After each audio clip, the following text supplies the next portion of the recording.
ahli waris, siapa tahu disegani gitu kan. Tapi pada gilirannya juga nanti akan dibunuh. Siapa yang membunuh? Ya orang-orang jahat yang bersekongkol, yang tadi bercakap-cakap dengan Yesus. Karena mereka juga sadar bahwa yang diceritakan oleh Yesus itu adalah mereka. Mereka disindir, yang pada gilirannya adalah membunuh ahli waris itu, membunuh Yesus itu.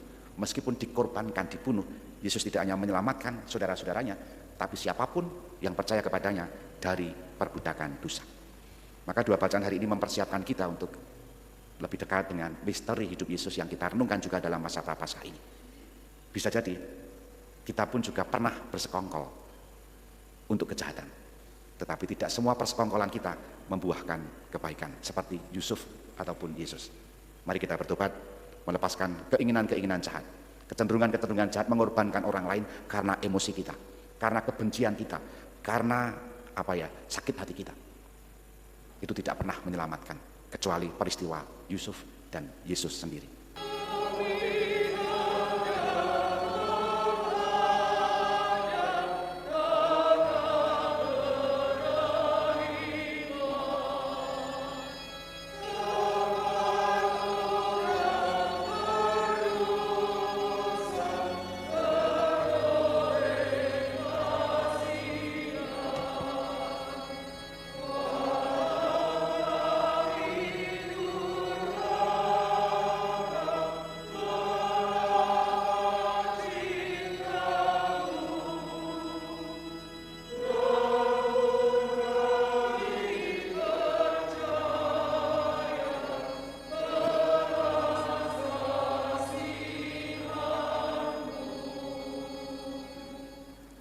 Dalam nama Bapa dan Putra dan Roh Kudus, amin.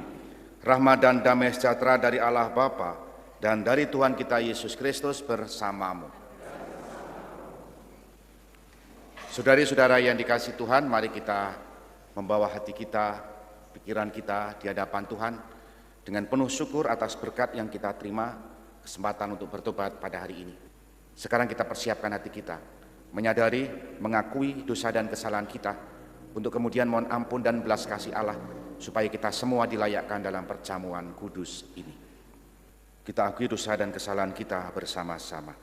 Saya mengaku kepada Allah yang Maha Kuasa dan kepada saudara sekalian, bahwa saya telah berdosa dengan pikiran dan perkataan, dengan perbuatan dan kelalaian. Saya berdosa, saya sungguh berdosa. Oleh sebab itu saya mohon kepada Santa Perawan Maria, kepada para malaikat dan orang kudus, saudara sekalian, supaya mendoakan saya pada Allah Tuhan kita. Semoga Allah yang Maha Kuasa mengasihani kita, mengampuni dosa kita, dan menghantar kita ke hidup yang kekal. Marilah berdoa. Allah Bapa Maha Kuasa dan kekal, semoga tapak suci ini membersihkan kami, agar dengan hati murni kami mencapai keselamatan kekal. Demi Yesus Kristus Putramu yang hidup dan bersatu dengan Dikau dan Roh Kudus, Allah sepanjang masa. Pembacaan dari kitab Kejadian. Israel lebih mengasihi Yusuf daripada semua anaknya yang lain, sebab Yusuf itu anak yang lahir pada masa tuanya. Dan ia menyuruh membuat jubah yang maha indah bagi dia. Setelah dilihat oleh saudara-saudaranya bahwa ayah mereka lebih mengasihi Yusuf daripada semua saudaranya, maka bencilah mereka itu kepada Yusuf dan tidak mau menyapanya dengan ramah. Pada suatu hari pergilah saudara-saudara Yusuf menggembalakan kambing domba ayahnya dekat Sikem. Lalu Israel berkata kepada Yusuf, "Bukankah saudara-saudaramu menggembalakan kambing domba dekat Sikem? Marilah engkau kusuruh kepada mereka." Maka Yusuf menyusul saudara-saudaranya itu, dan didapatinya mereka di Dotan. Dari jauh Yusuf telah kelihatan kepada mereka, tetapi sebelum ia dekat pada mereka, mereka telah bermufakat mencari daya upaya untuk membunuhnya. Kata mereka seorang kepada yang lain, "Lihat, tukang mimpi kita itu datang. Sekarang marilah kita bunuh dia, dan kita lemparkan ke dalam salah satu sumur ini. Lalu kita katakan, seekor binatang buas telah menerkamnya, dan kita akan lihat nanti bagaimana jadinya dengan mimpinya itu. Ketika Ruben mendengar hal ini, ia ingin melepaskan Yusuf dari tangan mereka. Sebab itu kata Ruben, "Janganlah kita bunuh dia." Lagi kata Ruben kepada mereka, "Janganlah tumpahkan darah. Lemparkan saja dia ke dalam sumur yang ada di padang gurun ini. Tetapi janganlah apa-apakan dia." Maksud Ruben, ia hendak melepaskan Yusuf dari tangan mereka dan membawanya kembali kepada ayahnya. Baru saja Yusuf sampai pada saudara-saudaranya, mereka pun menanggalkan jubah Yusuf, jubah maha indah yang dipakainya itu. Lalu mereka membawa dia dan melemparkannya ke dalam sumur. Sumur itu kosong, tidak berair. Kemudian duduklah mereka untuk makan. Ketika mereka mengangkat muka, kelihatanlah kepada mereka suatu kafilah orang Ismail yang datang dari Gilead, dengan untanya yang membawa damar, balsam, dan damar ladang. Mereka sedang dalam perjalanan mengangkut barang-barang itu ke Mesir.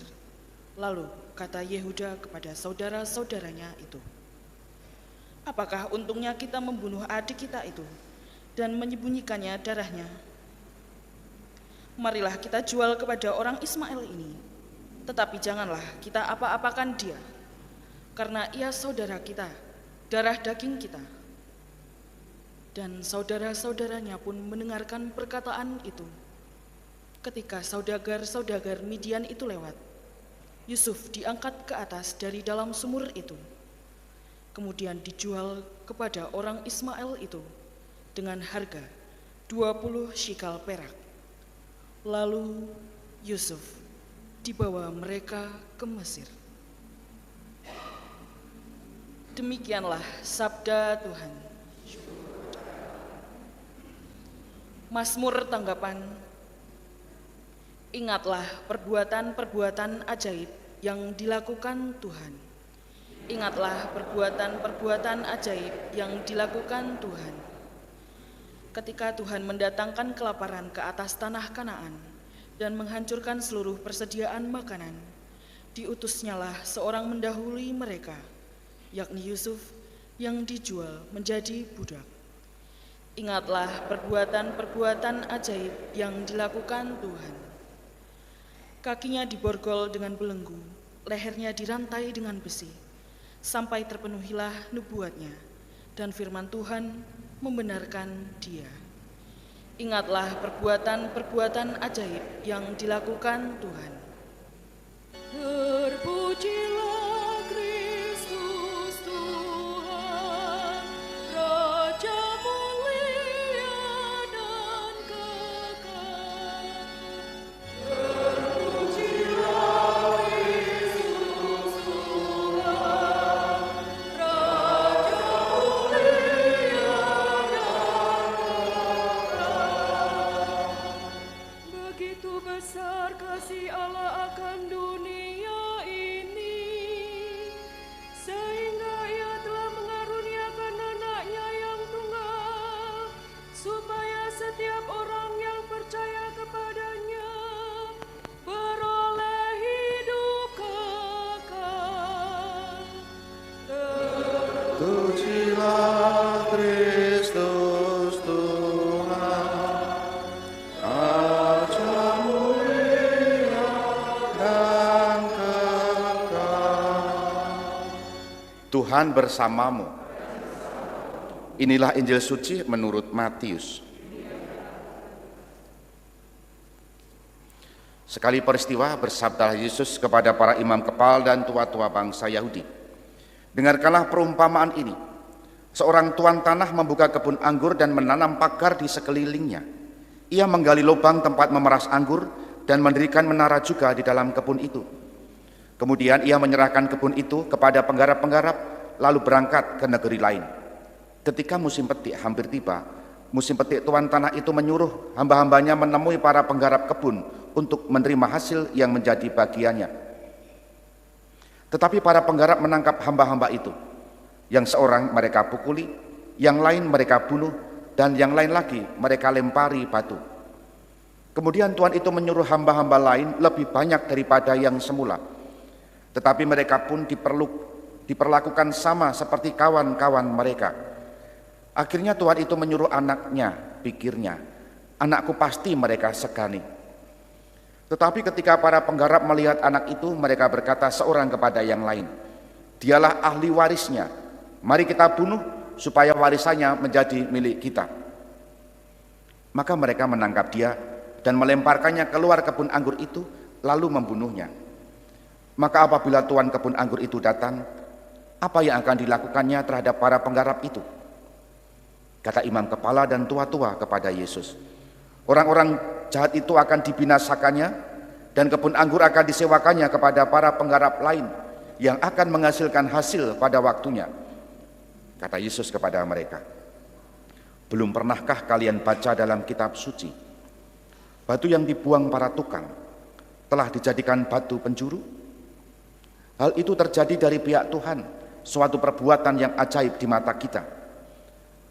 Sebab itu aku berkata kepada kalian, kerajaan Allah akan diambil daripadamu dan akan diberikan kepada suatu bangsa yang menghasilkan buah kerajaan itu. Mendengar perumpamaan Yesus itu, para imam kepala dan kaum Farisi mengerti bahwa merekalah yang dimaksudkannya. Maka mereka berusaha menangkap dia, tetapi mereka takut kepada orang banyak karena mereka menganggap Yesus sebagai nabi. Demikianlah sabda Tuhan. Persekongkolan, kesepakatan jahat itu sudah terjadi sejak dalam perjanjian lama, sejak lama juga. Meskipun dalam banyak peristiwa kita menjumpai ada orang-orang yang bersekongkol, berpikiran jahat, bersepakat untuk menjatuhkan orang lain, untuk mengorbankan orang lain, untuk apalah, macam-macam.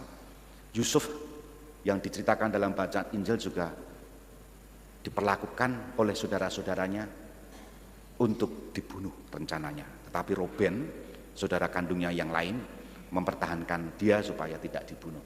Nah, Yusuf ini yang diwartakan dalam bacaan pertama menjadi pralambang Yesus. Yusuf dibuang oleh saudara-saudaranya, dijual dan dibawa ke Mesir. Namun Yusuf ini pada waktunya nanti akan menyelamatkan saudara-saudaranya dari kelaparan. Ayahnya juga datang ke sana ketika Yusuf sudah berkuasa di Mesir, dan dari situlah Israel atau Yakub, anak keturunannya berkembang biak di sana. Sejarah keselamatan akan panjang pada waktunya nanti. Tapi pada poin inilah yang ingin saya katakan, Yusuf dikorbankan oleh saudara-saudaranya, dijual. Tapi pada gilirannya justru menyelamatkan saudara-saudaranya yang menjual. Itulah pralambang Yesus yang diwartakan dalam bacaan pertama, bacaan Injil. Nabi-nabi, penggarap-penggarap kebun yang diwartakan oleh Yesus tadi dibunuh juga. Ahli waris, siapa tahu disegani gitu kan. Tapi pada gilirannya juga nanti akan dibunuh. Siapa yang membunuh? Ya orang-orang jahat yang bersekongkol yang tadi bercakap-cakap dengan Yesus. Karena mereka juga sadar bahwa yang diceritakan oleh Yesus itu adalah mereka. Mereka disindir yang pada gilirannya adalah membunuh ahli waris itu, membunuh Yesus itu.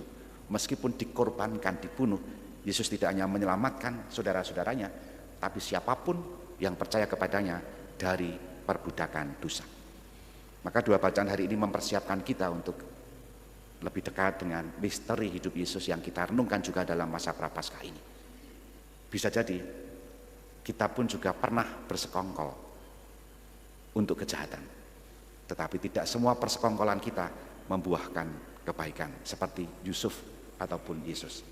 Mari kita bertobat, melepaskan keinginan-keinginan jahat, kecenderungan-kecenderungan jahat mengorbankan orang lain karena emosi kita, karena kebencian kita, karena sakit hati kita.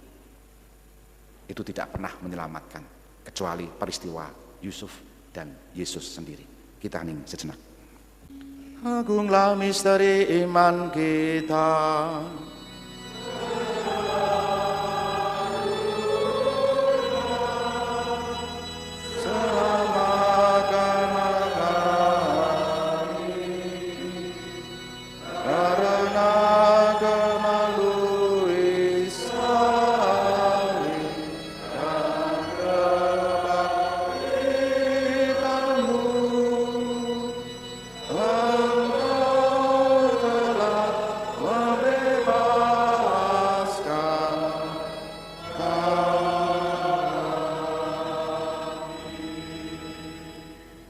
Allah menyayangi kita dan mengutus putranya sebagai korban pepulih atas dosa kita.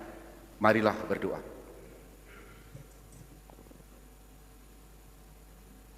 Allah Bapa penguasa alam semesta, kami bersyukur atas penyelenggaraanmu terhadap kami dengan pengantaran Yesus Putramu terkasih, yang telah sudi menjadi tebusan bagi kebebasan kami. Kami mohon, semoga kami selalu memuliakan nama-Mu kini dan sepanjang segala masa. Terima kasih atas kebersamaan kita. Sekarang kita akhiri perayaan Ekaristi ini dengan mohon berkat Tuhan. Tuhan bersamamu. Semoga saudari-saudara dengan seluruh aktivitas dan juga pelayanan sepanjang hari ini, dan siapa saja yang kita doakan, diberkati oleh Allah yang Maha Kuasa, Bapa, Putra, dan Roh Kudus. Saudari-saudara, pergilah mewartakan Injil Tuhan. Syukur kepada Allah.